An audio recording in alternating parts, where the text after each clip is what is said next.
So in 2020, so you said 2019, 2020, did Mr. Wade ever visit you at a place that you resided? He has never been to my home in South Fulton.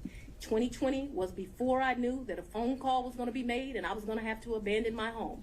As a result thereof, he never visited, lived at, came to, or has seen South Fulton. You qualified that with your home in South Fulton. That's where I lived in 2020. 2020, did he ever visit you at a place that you resided? Okay. I don't understand. You're going to give me guidance. In 2020, I lived in South Fulton. Okay. That's the only place I lived in South Fulton. That's before I had to abandon my home, Judge. All right. And at my home in South Fulton, We'll he never came there, okay? So if you don't come someplace, you can't live there. Ms. Willis, I'm going to have to caution you. This is going to be the first time I have to caution you. We have to listen to the questions as asked. And if this happens again and again, I'm going to have no choice but to strike your testimony.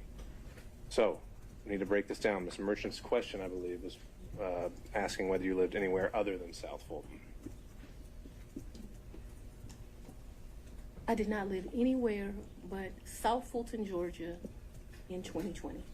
That is before I began my prosecution of this case, and it was my plan to only live there. Did Mr. Wade ever visit you at the condo that you leased from Miss Yurdi? He visited that condo, yes. He did. Yes. Did he ever spend the night at that condo? No. Just visited. Yeah, but he did visit for sure. Did you ever go out to eat together, other than the lunches you talked about, during 2019 or 2020?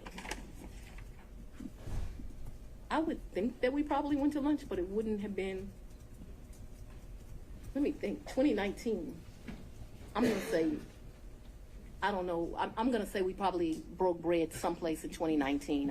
I don't remember it, but it seems like we would have broke bread sometime in 2019. So I'm going to say yes, although I have no recollection. But it seems to me like I go out to eat and drink with pretty much everyone, so I'm going to say yes. So outside of the vacations that we've already talked about, did you ever go out to dinner with Mr. Wade? I mentioned to you that I'm going to object as to what time period. Like we're asking very vague questions. I thought we were treating the witness as hostile under 611. We're no longer doing that. So we're going to go back and forth. We need to be more specific with our questions if we're going to treat her as hostile. All right, Ms. Merchant, it's not so much. I think you can elect between leading and open-ended questions, but I think we are still wondering about, and I think we need to get back on track of focusing on the financial benefit or the relationship. And my next question about if you did go out to dinner, who paid when you went out to dinner? he paid, I paid. You both paid. Okay, so let me be real clear. We didn't say, oh, the bill is $102. You give $51, I'll give $51. I don't operate like that with my girlfriends. I don't operate like that with anyone. He caught the bill, I caught the bill. Whomever. Did you ever pay him through Cash App? No. You only ever paid him through cash? Well, yes. We're talking about, I'm very confused You've now. never given Mr. Wade money through Cash App? No. The only money you've ever given him outside of a contract is cash. I didn't give him money in a contract, so that was cute, but I didn't give him money outside in a contract. What happened, no, we're going to answer it since you said it. He worked more hours than he was paid, and the county paid him for the work that he did. So don't be cute with me and then think that you're not going to get an answer.